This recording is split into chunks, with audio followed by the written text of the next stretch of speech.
Hi guys, so in this video we are solving easy array problem single number. Given a non-empty array of integer nums, every element appears twice except for one and we have to find that single number. And we must implement a solution in a linear time complexity and we are supposed to use only constant extra space. So we are given with the nums array and every element has a duplicate in this array and except for one, so we have to find that number. Let me take this example of nums here.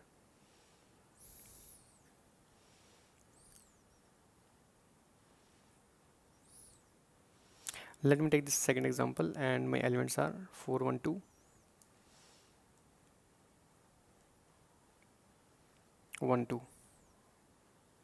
So what comes to my mind when I look at this array? So can I say like, hey, what if I try to fix this 4 and I can check in this remaining array? Do I have a match for 4? No. If I don't have a match for 4, then 4 is my answer, because it is only appearing once and there is no match in this remaining array. Or maybe I can take example like, hey, 1 2 1 2 4, let's take this 4 in the end and I will say, hey, fix this one and check in the remaining array, is there is a match or no, there is no match. Yes, there is a match. So what I will do, I will fix my next number now.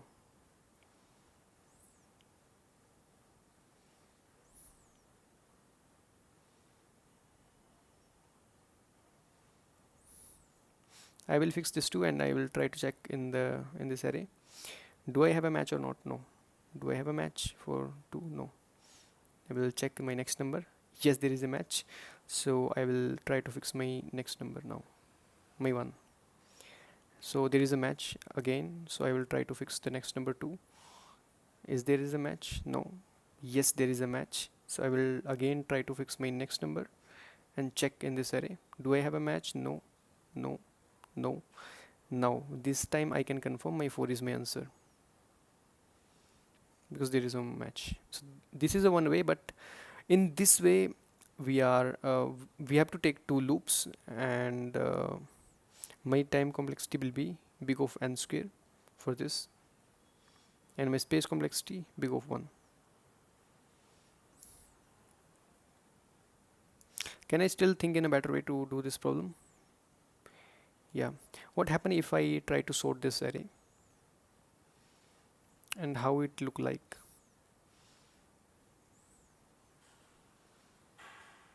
This is a way, right? Or maybe I can fill some more number in this. So all my duplicates comes together and I can say, hey, let's try to jump by 2. Let's check, is my previous number is same? Yes. If this is same, then it means there is a duplicate. I will try to jump by 2. Check, yes, this is same. I will try to jump by 2, but this time this is not equal, then 4 is my answer. This is my previous number. And there is one boundary case also.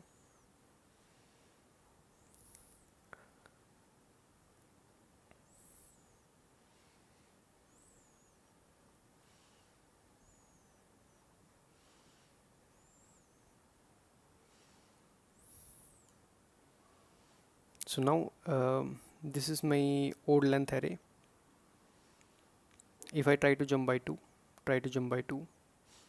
and if I try to again jump by 2, I am now out of this array length, and I know this is odd length array, and if I move out of this nums, then my last number is the number which is single, and this is the boundary case. So yeah, we are able to handle this boundary case also. And but with this problem I know my sorting will take n log n time, and I am doing single reversal operation also. So this is big of n log n plus n. This is my time complexity, and my space complexity is still big of 1 because I am not using any auxiliary space here. But can I still think in a better way, because the problem already stated that we have to in a linear time complexity. Let me take this example.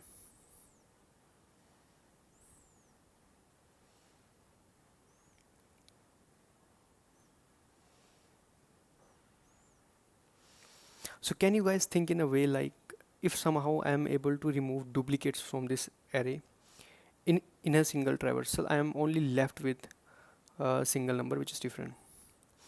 Um, do I have do we have any way to do this? Yes, we have. So before that, let me take this 4 and let me write in a form of bits. It should look like this. And so suppose I again have this 4. It should look like this. And do we have any operator? Let's say like if my bits are same, then it should be 0. If my bits are same, then it should be 0. It should be 0. And what it represent? It represent that both the numbers are equal. And I know there is operator, XOR operator, which do this thing.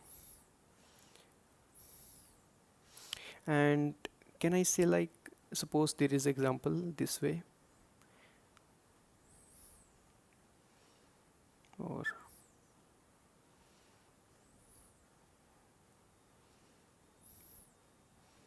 let's say this way, right? If I take XOR of these two numbers, then my answer is 0, right? If I again take the XOR, my answer is 5. If I again take the XOR, then 5 XOR 5 will be 0. If I again take the XOR, I have 0. I have 7.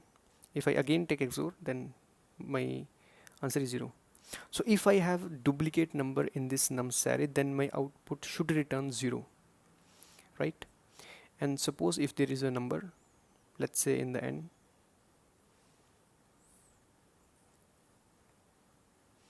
there is something 8. If I take again XOR, then it will turn 8, right? So if this number is not a duplicate, then my XOR answer should be 8 for this whole array. But if suppose if my nums array reshuffle in this way, 5 4 7 8 5 7 and 4, and yeah, this array, but will it affect my answer or not? And I know my XOR properties say like, if I take XOR in this way or maybe this way, this won't affect my output. My output still the same, and it will return 8 in this if I take all the XOR of all the numbers, right? And this is the approach, and the time complexity for this one is big of n, and I'm not using any auxiliary space here, so it should be big of 1. So let's try to code this up. So what I will do, I will, let's say for this, if I have this array, I will take one variable answer, and I will store my first number of this nums in that variable.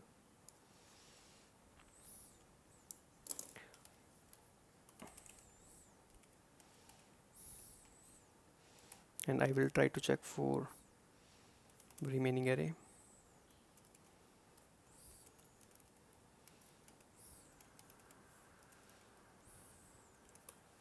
And I will say here, just take XOR of all the numbers